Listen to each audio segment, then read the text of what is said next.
आज भी इतने पैसे थे कि मैं ये सिलसिला जारी रख सकता हूँ।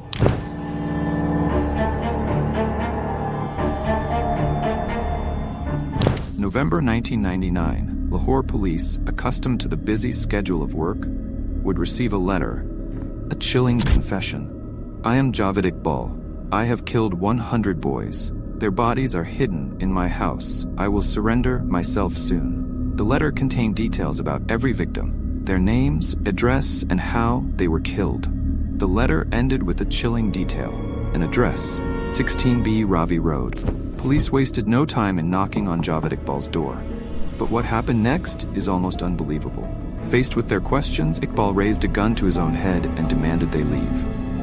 The officers, without checking and asking further questions, turned and walked away, thinking this was a joke. Little did they know, they just turned their backs on one of the worst serial killers in true crime history.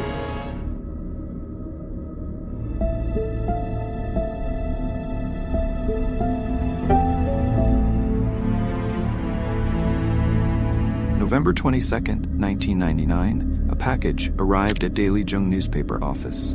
Jamil Chishti, a seasoned crime reporter for Daily Jung, opened the package. Inside, a collection of photographs and a letter. The letter detailed a confession. Confession of a killer who strangled innocent children and then dissolved them in acid. Chishti raced to the address mentioned in the letter. As he stepped into the house, what he saw was something straight out of a horror film. Children's shoes were scattered around the floor. And then, the unthinkable. A room filled with giant drums of acid, the ones Javed used to dissolve his victim. He also found a paper stuck on the wall. That said, I deliberately didn't dissolve some of the bodies, so the authorities can identify them. Now I'm going to commit suicide in the Ravi River. The next day, the news was published in the Daily Jung newspaper, along with the names and addresses of 57 children. The parents, seeing the pictures of their children, crowded Javed Iqbal's house. Heart-wrenching scenes unfolded in Lahore, as parents, recognizing the belongings of their missing children, cried in agony. The nation was furious and demanded for justice. The authorities, under immense pressure, launched the biggest manhunt in Pakistan history. Several days went by, but Javed had made a run for it and was nowhere to be found. While looking for Javed, the police arrested 4 of his accomplices who shared Iqbal's villa with him, and within days, one of them died in police custody. A 17-year-old boy was sentenced to death, and 2 of the men accused in the case were jailed for 14 years. Iqbal escaped the police for many days. Where was Javed Iqbal? Why did he kill 100 children? What drove him to commit such unspeakable acts? All these questions were about to be answered. December 1999, Javed walked into the Jung newspaper office to give himself up. I am Javed Iqbal, the killer of 100 children, he told the staff. I have no regrets. I killed 100 children. I could have killed 500. That wasn't the issue. Money was never a problem. However, I made a pledge to kill 100 children, and I never intended to violate that. Javed said that he surrendered at a newspaper office because he feared for his life and was concerned about what the police would do to him. Things were finally starting to make sense as the horrifying truth about Javed Iqbal was starting to unfold. Javed Iqbal was born in 1956. He belonged to a rich family. He was the 6th of 8 children. His father was a successful businessman. He attended Government Islamia College, Lahore. As an intermediate student and lived in a villa his father had purchased for him. His father also set up a business for him. Javed hired young men and boys to work for him as he had to pay less money, but there was another reason for this. Javed was a homosexual and a pedophile. To lure children in, he ran a video game shop, a place where children would gather to play and have fun. But for Iqbal, it was a hunting ground. He manipulated these innocent boys, luring them into a trap from which there would be no escape. Javed continued to do this to many children. However, things would change as one of the victims would fight back. One day when Javed was sleeping, a boy hit Javed's head using a rifle handle. A case was filed against Javed, and he was charged with armed The police punished Javed for his crimes and badly injured him, because of which Javed went into coma for 22 days.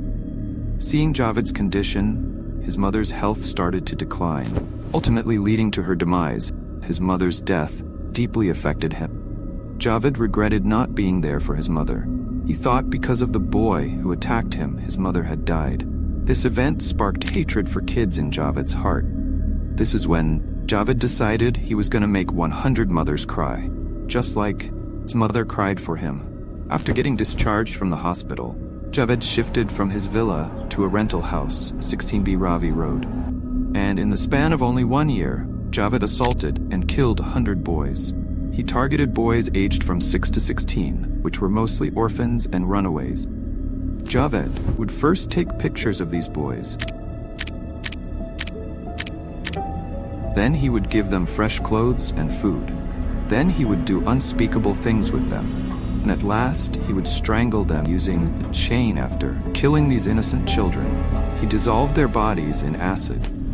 He did this to 100 innocent children. Only 57 out of these 100 bodies were identified, as Javed dissolved most of the victims' bodies. Even after confessing he committed these crimes and providing evidence, Javed withdrew his confession and pleaded not guilty, stating that he had made up his story to highlight the problems of runaway children. He changed his statement a couple of times, but the judge in the case, Allah Bakhsh, denied all his statements. Allah Bakhsh sentenced Javed Iqbal to die 100 deaths. He told the court in Lahore, Javed Iqbal has been found guilty of 100 murders. The sentence is that he should be strangled 100 times. His body should be cut into 100 pieces and put in acid, as he did with his victim. The punishment was as cruel as the crimes he committed. On October 8, 2001, Javed Iqbal and his young accomplice were found dead in their prison cells, just days before Iqbal's scheduled execution. Both were discovered hanging from bed sheets tied to cell bars. Despite a prison guard's early morning discovery of the bodies, official reports concluded that the deaths were suicides. However, medical evidence contradicted this claim. A forensic examination revealed strangulation marks on both victims, accompanied by nose and mouth bleeding. Additionally, Sajid bore a fresh neck injury, while Iqbal's body was covered in numerous healed wounds consistent with blunt force trauma. These discrepancies raised significant doubts about the official suicide ruling, fueling speculation of foul play. Javed Iqbal's horrific crimes are a chilling reminder of the depths of human evil. Tragically, the opportunity to bring this monster to justice through lawful punishment was wasted. The innocent lives of 100 children were brutally stolen. These young souls, full of potential, were robbed of their futures. Let us honor their memory by working together to create a safer world for our children. We must unite to prevent such atrocities from ever happening again. Thank you all so much for watching.